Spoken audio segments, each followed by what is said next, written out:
It's good to see everybody again. Thank you for indulging me while I went and visited family.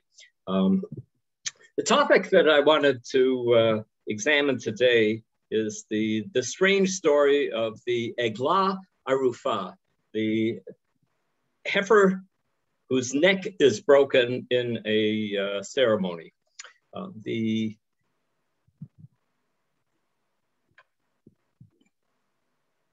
The Torah describes what is done if in the land that the Lord your God is assigning you to possess, someone slain is found lying in the open, the identity of the slayer not being known.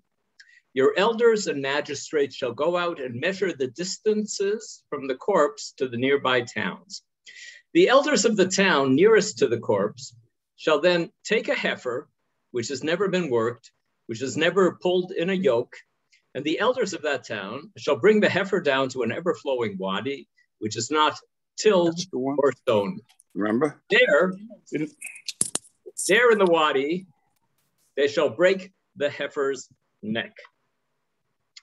The priests, the sons of Levi, shall come forward, for the Lord your God has chosen them to minister to him and to pronounce blessing in the name of the Lord, and every lawsuit in case of assault is subject to their ruling. Then all the elders of the town nearest to the corpse shall wash their hands over the heifer whose neck was broken in the wadi, and they shall make this declaration: Yadeinu lo shafchu et adam hazeh, ve'einenu lo ra'u. Our hands did not shed this blood, nor did our eyes see it done. Absolve, O Lord, your people Israel, whom you redeemed, and do not let guilt for the blood of the innocent remain among your people Israel. And they shall be absolved of blood guilt. Thus you will remove from your midst guilt for the blood of the innocent, for you will be doing what is right in the sight of the Lord. It's a very strange ceremony. And it's not clear what it is that it was intended to accomplish. And we will see various theories about what the purpose of the ceremony was. I purposely read it in English because the text is, just wanted to make sure that everybody really understands all the details of what is being suggested here. But we will also look some more at the Hebrew as we go through. So I guess on one level, the simplest explanation is to say that, as it said in last week's Parsha, it's last week's Torah portion we read, "V'lo tachanifu et haaretz asher," I'm sorry. Well, you shall not pollute the land in which you live, for blood pollutes the land, and the land can have no expiation for blood that is shed on it, except by the blood of him who shed it. You shall not defile the land in which you live, in which I myself abide. So there is this concept that we saw in last week's Torah portion, that there's something that happens to the land, and that ignoring homicide that takes place in your country is something horrible, and something has to be done when a homicide has taken place. And the normal thing that is done is that you apprehend the murderer and you punish the murderer, and by doing that, you remove the stain that is on the land. And why is there a stain on the land? Again, last week's Parsha explains,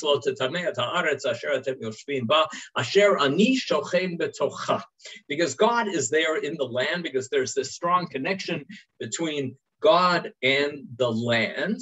And so that is why it is important to have a justice system that is taking care of the cases of homicide that take place in the country. But what happens when lo noda mihi kahu, as the text here says in the Torah? So what do you do when you can't figure out what to do in this case of homicide? And it's possible that you could say that the law is also connected to the verse in Breshit that says, Shofech dam ha'adam Ba'adam damo yishafech ki b'tzelem Elohim asa et ha'adam. Again, there is this concept that homicide is so awful because human beings are made in the image of God. So we have the point that God is connected to the land, and God is also connected to human beings. And so I'm guessing that that's the simplest explanation of what is happening here. That there's a ceremony to try to deal with the fact that there's a stain, a taint on the land, and the Torah kind of describes it as an insult against God, an insult against the land, and it's possible that it's all connected to the concept of Tselem Elohim, of human beings being in the image of God, and so that's why we have to do this ceremony. And I'd say that might be, on the Pshat level, perhaps the simplest way of understanding the purpose behind this ceremony. That doesn't explain how the ceremony works, but it does explain what the purpose of the ceremony is. We'll see more theories about the purpose of the ceremony as we go through our sources. Ibn Ezra in his commentary says, "V'yitachin shahashem tziva la'asot kein ha'ir ha'karova." So the problem that Ibn Ezra is dealing with, okay, if there's a stain on the land, then why particularly should you be measuring to find the closest city? Why don't we say that it's kind of a national problem? In Canada, if somebody commits homicide and is being put on trial, I'm not a lawyer, but I think that the trial is being described as Elizabeth against so-and-so, the person who has been, it's the state, and in the United States, it's the United States versus, or the state of whatever state it is, against the person who's being put on trial. So there's a larger communal responsibility. So why is there a connection to the specific city? So Ibn Ezra says, "Lulei sha'asu avera kadome la lo nizdamen lahem sheyehareg adam karov mehem." Had they not committed some kind of similar infraction, then it would not have happened that anybody would have been killed in the vicinity of their town. It seems to be as if Ibn Ezra is kind of alluding to an explanation that's given in the Gemara that says that what happens when somebody commits homicide intentionally and isn't caught, and somebody else commits homicide accidentally and isn't caught. The Gemara says that God causes them to come to the same place, and the one who committed murder accidentally is climbing up on a ladder, and he falls off the ladder, and he falls on the person who committed murder intentionally, and then we have the person who committed intentional homicide ends up getting killed, and the person who had gotten away with killing somebody without having been killing somebody accidentally without having been accused of this. Now there's testimony against this person, and so the person who should be dead is dead, and the person who should be going to the Ir Miklat, to the city of refuge. So in other words, that God will make it all work out that way. So Ibn Ezra is suggesting that maybe God caused this to happen near this particular city because there was some problem there in the city, and that's why the text suggests that it's specifically the people in the closest city who should be put through this ceremony. And then Ibn Ezra says, I like his language here. It's an unusual kind of language. Umachshavot Hashem amku v'gavhu le'ein kates etzleinu.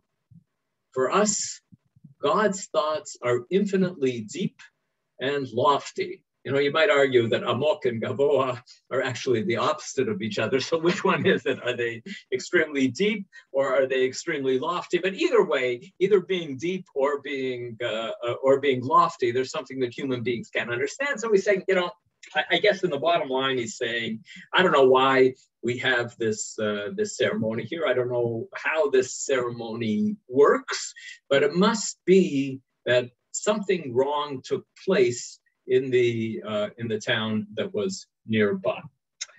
Okay, so we have the suggestion that there's a stain on the land. We have a suggestion that there's a stain on the community. And one could argue that the Mishnah tries to expand on this idea of the stain on the community. So here's what it says in the Mishnah. Ziknei ota ha'ir rochatzin yedehem b'mayim b'makom arifata shel egla. The elders of that city wash their hands in water in the place of the breaking of the neck of the heifer. V'omrim, and they recite this formula. Yadeinu lo shafchu et adam hazeh ve'einenu lo ra'u. Our hands did not spill this blood, nor did our eyes see. And then famous line in the Mishnah, which gets quoted widely, as we shall see in the continuation here. The Mishnah explains, V'chi Allah al libeinu shebeit din shofchei damim? Did it enter our minds that the elders of the court are spillers of blood? Rather, they declare, Ella. Okay, so you've got the Hebrew here, and I'm telling you right away that I purposely translated the Hebrew here into what looks like clumsy English, because we will see that it is not all that clear how to understand these last 7 Hebrew words of the Mishnah. Shelo ba liyadenu ufetarnuhu lo reinuhu vehenachnuhu. Okay, so I translated here. He did not come to us and then we sent him away. We did not see him and then forsake him, or leave him be, as you prefer for translating that verb, lahaniach, to leave him alone in the sense of forsaking him, or leaving him alone in another possible sense. Okay, so this is the Mishnah's understanding that the elders are not making a statement that they weren't responsible for the killing, but they're making a different statement about their responsibility.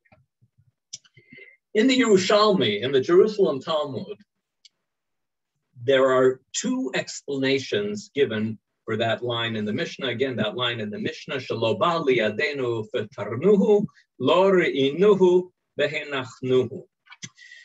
So the Yerushalmi says, Rabbanim dehacha patrin keraya behoreg, veRabbanim detaman patrin keraya beneherag.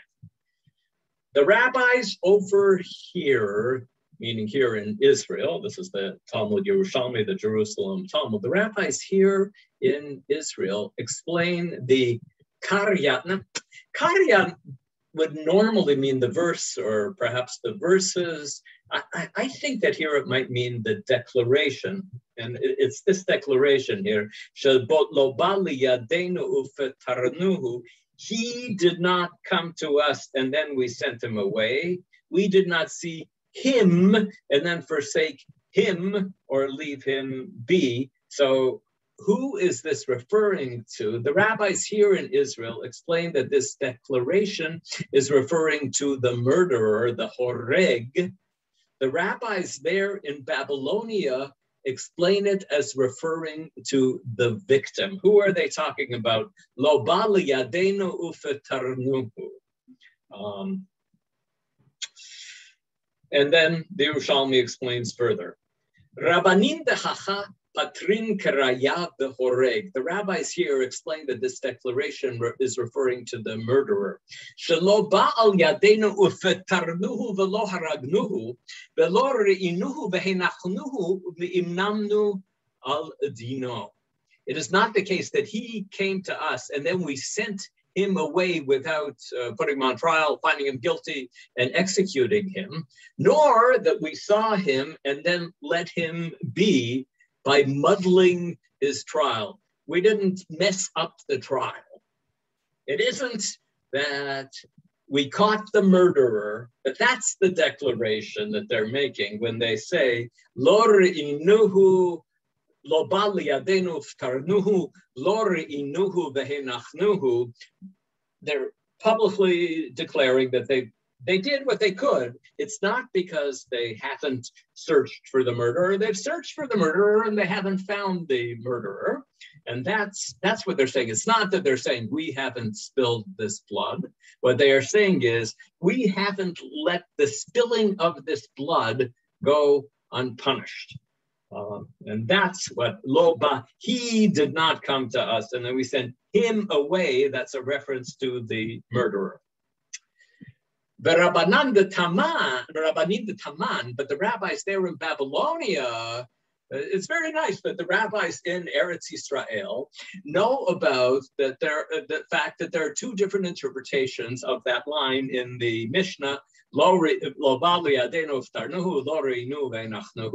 we think here in Eretz Yisrael, this means that it isn't that we did a lousy job of finding or prosecuting the murderer, but the rabbis there in Babylonia, they think that this line means Rabbanim de Taman Patrin Kraya Beneherad. They think that it's a reference to the murder victim.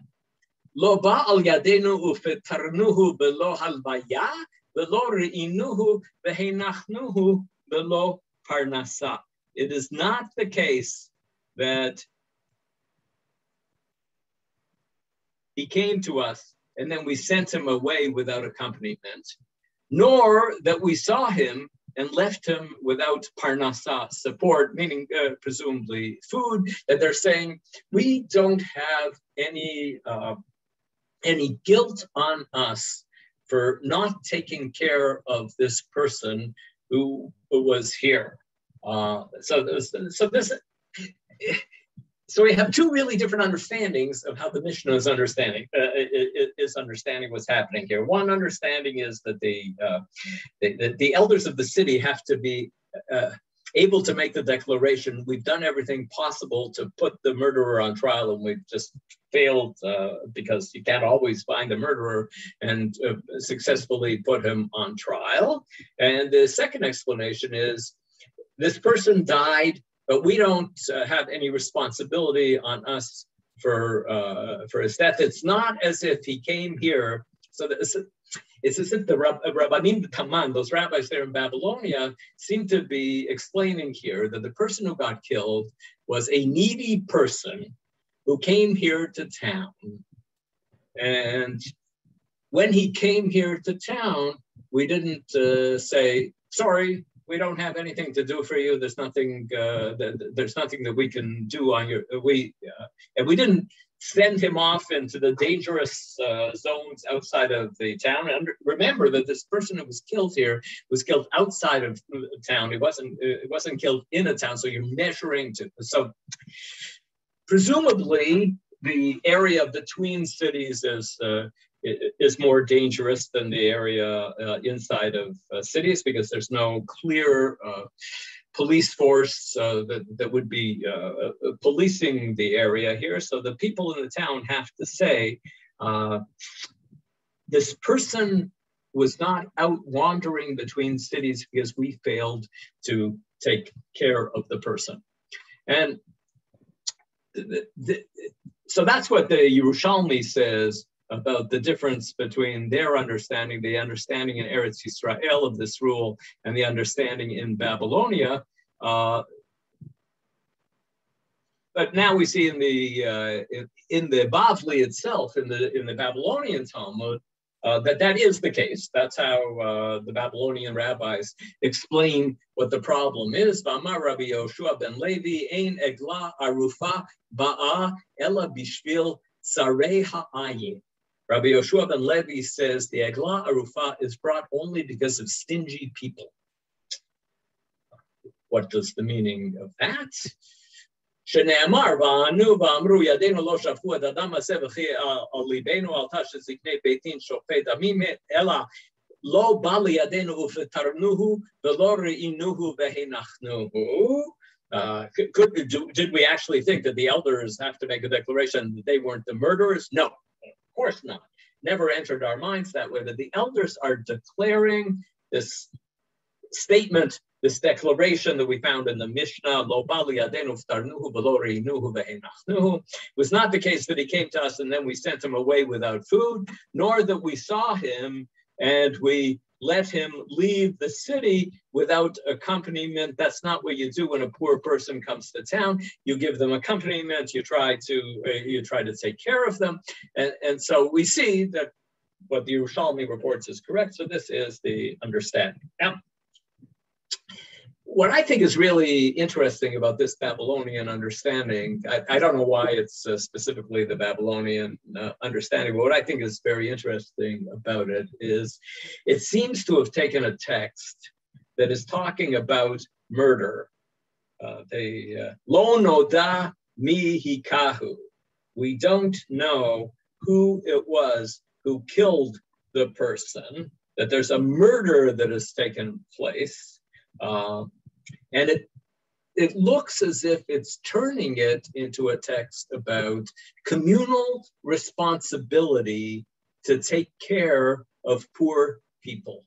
That when somebody comes to town, somebody is wandering through town and comes to the Jewish community, and then we have to be able to make the declaration if he leaves town and then he's killed after, and he dies after he leaves town, we have to say, it's not our fault. We can declare that it's not the case that he asked us for food and we didn't give him food.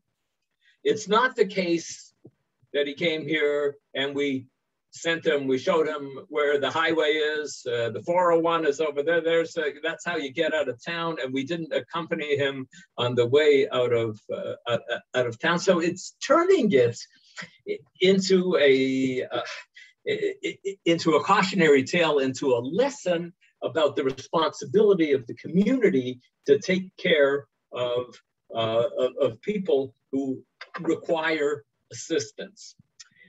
But then, what are we going to do with the fact that the text seems to be talking about murder? So Rashi sees this gap that exists between what the Torah is talking about, which seems to be a case of unsolved homicide. There's the problem. There's a homicide that took place here, and we don't know who committed the homicide.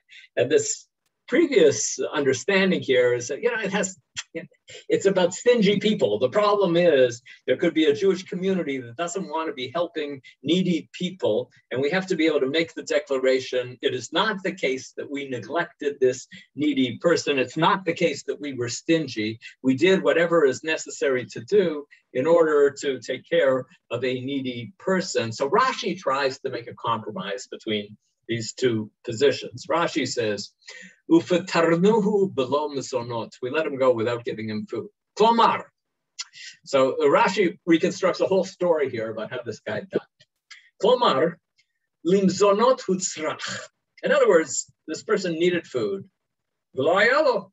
He didn't have any food, and we didn't give him any food, and that's why. So he's in trouble. וראה אחד נושא מזונות, ובא לחוטפם ממנו. So what do you do when you don't have any food and you're worried that you're going to die of starvation? He says, okay, the guy, ובא לחוטפם ממנו לאונס רעבון, because of the compulsion of his hunger. It's an interesting term here that Rashi uses the word ones, which might be suggesting that there's no culpability, or at least that there is very reduced culpability for somebody who steals food because he's starving. It's a case of ones, and the standard rabbinic phrase is ones rachmana patre, that God forgives somebody who behaves out of ones. And so this person has this compulsion to, as we all have a compulsion to eat. And so what happens? He tries to steal from a person who he sees who does have food. The amad ze'alav harago, and then the owner of the food, who felt, here's this thief coming here and trying to steal my food from me. People we know protect their own property, and that's how he ended up getting killed. So here's how Rashi attempts to make a compromise between what I would call the Pshat reading of the text, that we're dealing with a case of an unsolved homicide, and the previous attempt of Rabbi Yoshua ben Levi to say we're dealing with a case of Jewish communities owning up to the responsibility that they have towards needy people, to provide them with the food and with the other sustenance that they require. And so by constructing this whole story, Rashi manages to get the text to be both about stinginess and about murder.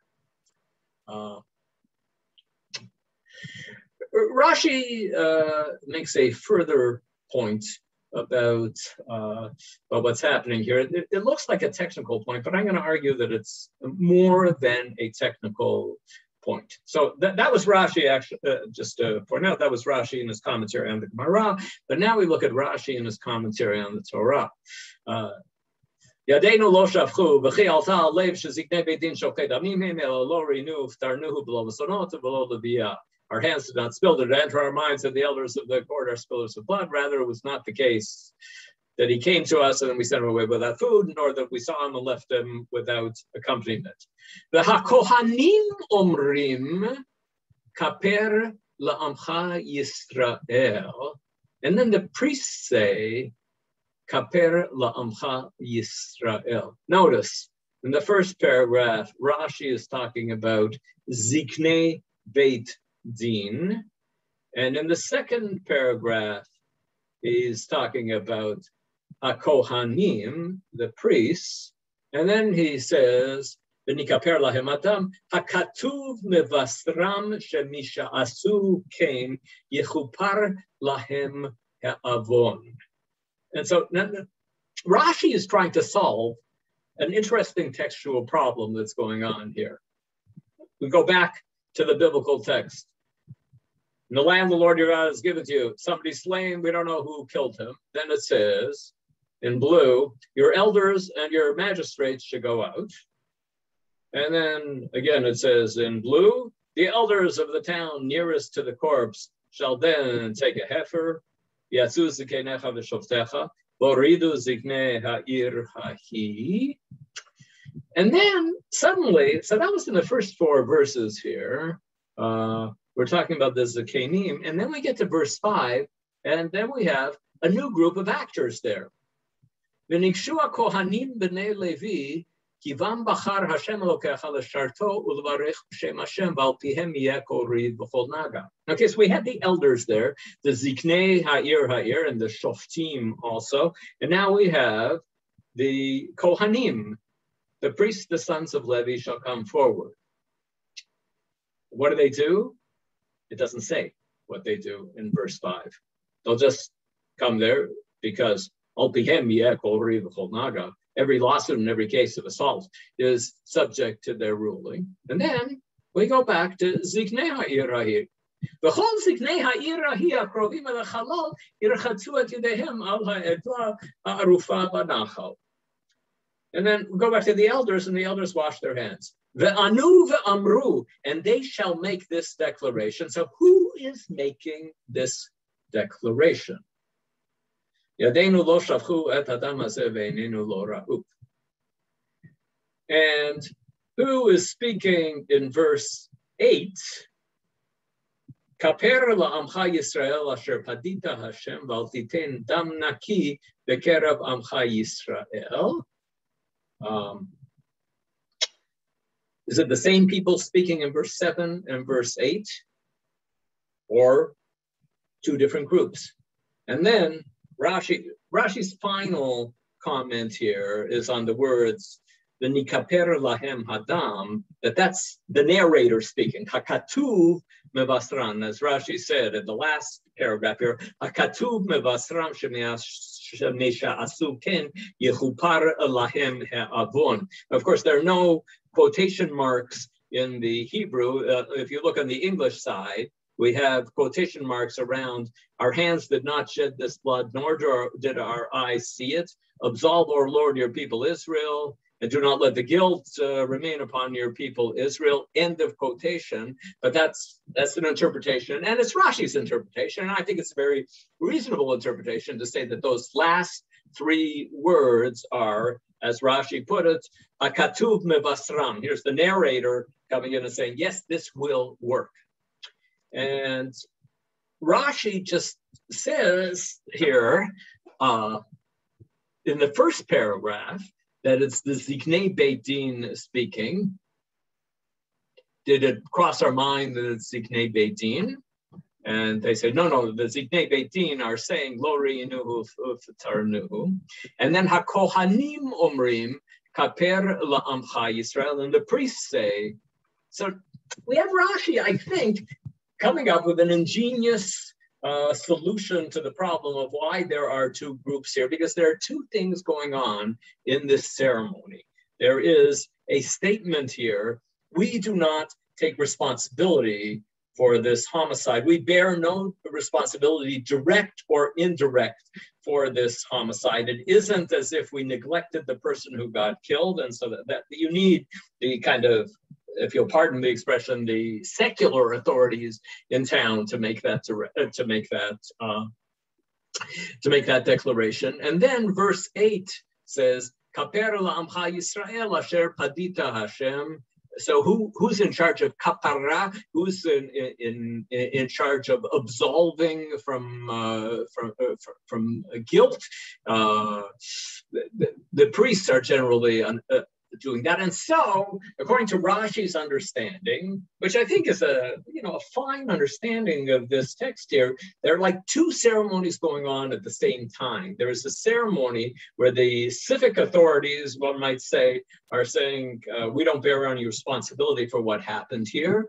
And then the ritual that is going on, the priests are saying, are turning to God and asking God that because of this ritual. Looking through the history of interpretation, there are, of course, the difficulty with what Rashi is saying is that you've got what looks like one speech here, Yadeinu lo shavchu et adam hazeh ve'einenu lo ra'u kaper la'amcha Yisrael asher padita Hashem, that, it would seem strange for the Torah to be switching speakers in the middle of a speech without telling us that the speaker has switched. But however you do it, there's going to be a difficulty. So some people say that the simplest way of understanding this, another simple way, I don't know which is the simplest, another simple way of understanding it is that since verse Vav here says, all the elders of the town shall wash their hands over the heifer, and they shall make this declaration, Manu V'amru, that the whole speech is being given by the elders. And then of course you've got the question, why are the priests there? And presumably they're there just to supervise that the ceremony is going on the way the ceremony ought to be going on. That's a possible understanding of the Pshat that's going on here, that everything is being done by the Zakenim, by the elders, and the Kohanim are the Kohanim are the ones who are just there supervising. Rashbam, Rashi's grandson, as many of you know, my favorite Torah commentator, but I'm not sure that I agree with him here. His commentary here, he just writes the words that are here. The priests, the sons of Levi, shall come forward. and they shall make this declaration. Our hands did not absolve your people Israel. It's not certain, but just from writing out those words, it seems like Rashbam is suggesting that the entire speech is being done by the Kohanim, which of course leads to the question, what are the Zikanim doing there if the Kohanim are doing all of the speaking? And so you could say that the Zikanim are doing the heavy lifting of the physical things of measuring to the cities and of pouring out the blood there, but the declaration is being made by the Kohanim. So as I said, this can be seen simply as a technical question of how to understand the fact that there are two groups there, but I think that it's also a question of, what's this all about? Is this about dealing with the civic responsibility that there's a homicide that took place and the murderer was not found? Or is this about what I suggested in the first text that we looked at from last week's Torah read, or the Lo Tachanifu et ha'aretz, says that there's a problem of the like impurity on the land, the stain on the land, and impurity and things like this. That's dealt with by Kohanim, or are both things involved here, as Rashi would like to suggest? Okay, so that's. I would say the way in which people who try to understand this ceremony in the direction of the Talmudic understanding that it's all connected with this declaration, we did not neglect our duties towards this poor person who came here and ended up getting killed. Rambam takes an entirely different approach to this text. And so here's what Rambam writes in the Guide of the Perplexed. And again, I would argue, this whole series of talks is about Pshat and Drash. And, it's hard to say whether what Rambam is doing here is Pshat or not. You can all come to your own conclusions about this. The beneficial character of the law concerning the breaking of the neck of a heifer is evident, for it is the city that is nearest to the slain person that brings the heifer, and in most cases, the murderer comes from that place. One assumes, it wasn't a particularly mobile society in biblical times, and if somebody has been murdered near a town, the odds are that the murderer lives in the closest town. It's not certain, but there's a good chance of it. So the elders of the place call upon God as their witness, according to the interpretation of our sages, that they have always kept the roads in good condition. They've protected them. They've directed everyone that asks this way. If somebody comes and then says, how do you get from here to Petach Tikva or from here to Bari? They send the person on the proper route, that the person has not been killed because they were careless in these general provisions, and they do not know who has slain him. So all of that is the Rambam sees as wrapped up in the Talmudic tradition of how to understand this text. But what actually is the text trying to accomplish? Rambam explains further. As a rule, the investigation, the procession of the elders, the measuring, and the taking of the heifer make people talk about it. And by making the event public, the murderer may be found out. And he who knows of him or has heard of him or has discovered him by any means will now name the person that is the murderer. And as soon as a man or even a woman or a handmaid rises up and names a certain person as having committed the murder, the heifer is not killed. And here, again, Rambam is following a law that appears in the Talmud that if there is any amount of testimony about who the murderer is, then there is no ceremony of the Agla Arufah, of the heifer whose neck is broken. And so Rambam takes that law and says that the whole purpose of this was just to get people talking. And if people get talking, then it's likely that somebody will come along with information and say, I know how he died. I know what happened. Here is what happened. So that's the purpose of this, is to get people talking about it. Okay, fine. You get people talking about it, but to what end do you get people talking about it? If you don't have witnesses, then you can't put anybody on trial. We all know that in Talmudic law, there's circumstantial evidence, and certainly rumors and things like this are not sufficient. You need eyewitness testimony. So what's going to be accomplished by getting people talking about it? When the murderer is discovered, when we say, now we know it was so-and-so, because people are saying that it's so-and-so. The benefit of the law is apparent. If the Beit Din cannot sentence him to death, well, Rambam understands that maybe the Beit Din won't be able to take care of it. The king, who has the power to sentence to death on circumstantial evidence, may find him guilty. And if the king does not put him to death, the avenger of blood, again, last week's Torah reading, the avenger of blood may scheme and plan his death and ultimately kill him. So there's a benefit. Rambam's saying that there's a benefit involved here, because even if we can't put the person on trial according to the standard procedures of Halacha, there are other ways, there are other methods that could cause this murderer to be put to death.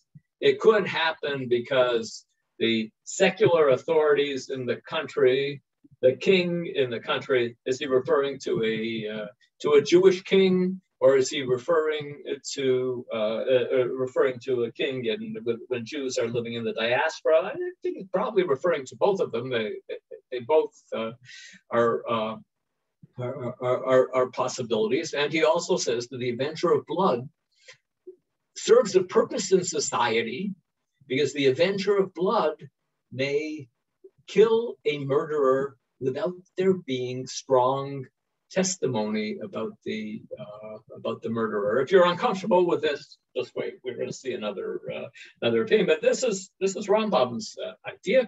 We have thus shown the use of the law concerning the breaking of the neck of the heifer in discovering the murderer. So according to Rambam, this whole thing, and we think about what it says in the first verse in the Torah that talks about this. It says, "Lo noda mi hikahu." We don't know who the murderer was. That's the problem. And so Rambam is saying that the whole purpose of this ceremony here is sheneda mi hikahu, and so that we will all know who was the murderer. And then he explains that there are benefits involved in us knowing who it was who was the murderer. Okay, that's the Rambam's approach. The Rambam, of course, back in the 12th century, and now we skip forward to the 19th century to Shadal. As many of you will know, Shadal is my favorite among the early modern biblical commentators, and Shadal very often disagrees with the Rambam, and here is an example where he disagrees with him. Mitzvat egla arufa einena lema'an yitgaleh harotzeach kedat harambam morech legimel. And then he lists a bunch of other people. The purpose of the laws of the egla arufa is not so that the murderer will be discovered, as Maimonides and others claimed. And Shadal offers two different reasons why, what the law of the Egla Arufa is trying to accomplish. Number one, ha'achat, lechazek ha'emuna ha'mefursemet ba'uma shekol Yisrael arevim ze lase v'shela'aretz lo yechupar la'adam asher shupach ba ki'im b'dam shofcho ולכן אחרי שאין הרוצח ידוע להם ולא יוכלו לעשות בו דין, יערפו תחתיו העגלה וירחצו הזקנים את ידיהם לסימן, כי הם ושולחיהם נקיים וכפיהם לא נגועלו בדם ההרוג. Read it in English. To promote the well-known belief of the Jewish people that they are all responsible for each other, and that the land can have no expiation for blood that is shed on it except by the blood of him who shed it. Accordingly, since they don't know who the murderer was and cannot punish him, they should break the neck of a heifer instead. The elders should wash their hands as a sign that they and their constituents are guiltless and that their hands have not been soiled by the blood of the victim. The important goal is, according to Rambam, the goal is that a murderer should not get away with murder. And according to Shadal, the purpose of the ceremony is that people should remember that when homicide takes place in your society, you should be upset about this. You have to do something about it. And you could say, well, one of the ways of doing something when homicide takes place in the society where you live is to catch the murderer and to put the murderer on trial and to punish the murderer. But what do you do when you can't do that?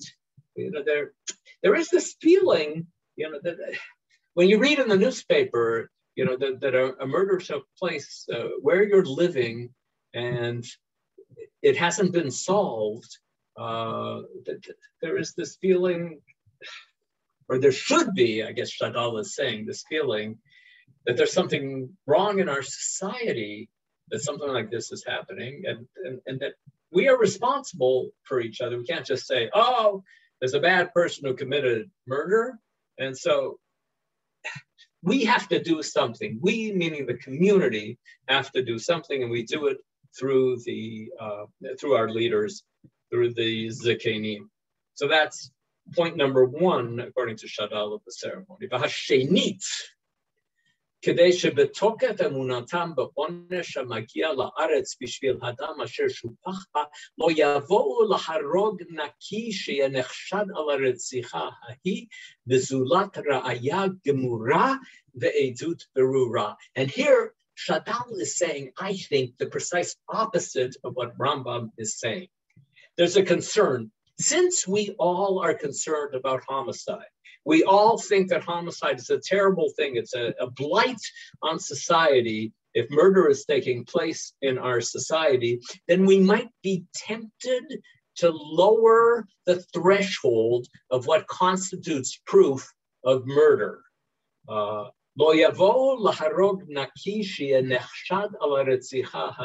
We find somebody, and there's like circumstantial evidence that sort of connects that person.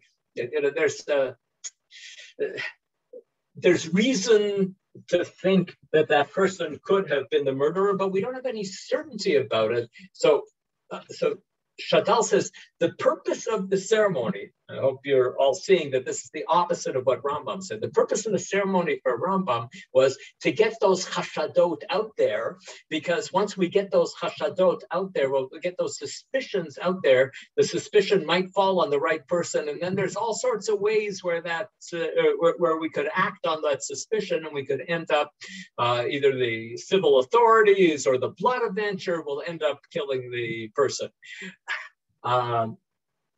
Shadal, who I would like to argue has perhaps a stronger commitment to due process, is arguing here that the whole purpose of having this ceremony is that people won't say to themselves, oh, we're all responsible for this homicide, we have to do something about it. So we tell them, you've done something.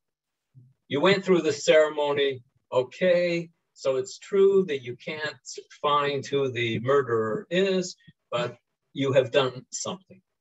Ki omnam, he concludes here.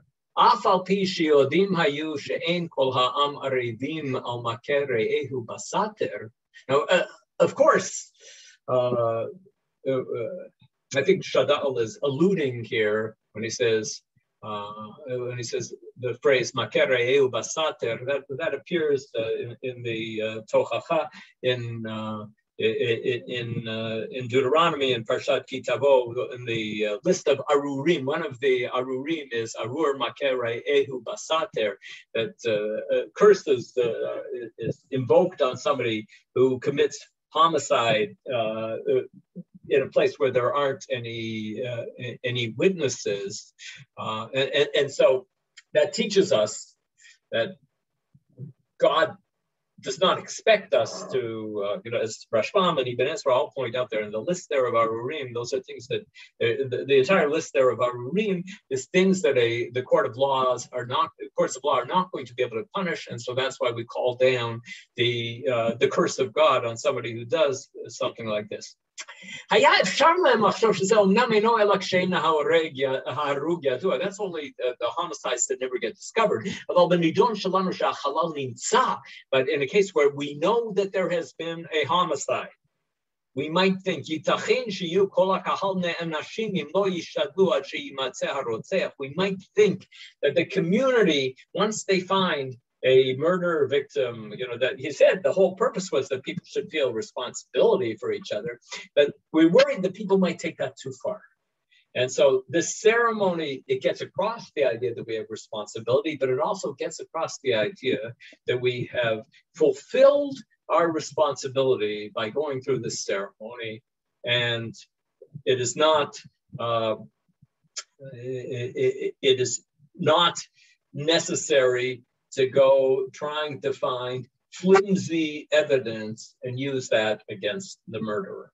So in the end, Rambam and Shadal are both getting back to the simplest reading that the text is talking about the case of the unsolved homicide and what are you going to do about the unsolved homicide. And Rambam says, let's get people talking about it because that could lead to the murderer getting his comeuppance one way or another. And Shadal says, no, this is to make sure that this kind of vigilante justice does not take place. Okay, I will stop here and take a look at the chat and see if we have any interesting comments to, okay.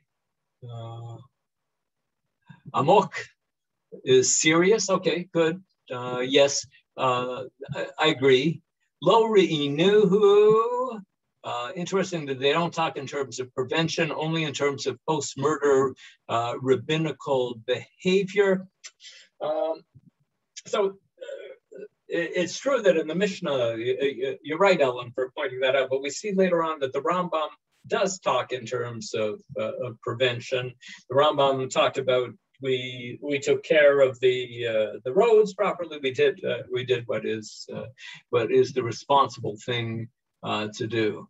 How do the elders become the Beit Din? Well, the term Beit Din is not in biblical Hebrew, and so I think that's like Beit Din is how the rabbis understood what the Zikanim are. Without food, Zev says, does that imply that if the body found died of thirst or hunger, that they are still required to do this ceremony? Good questions there. When I remember as a kid learning this stuff, or maybe as more than a kid, and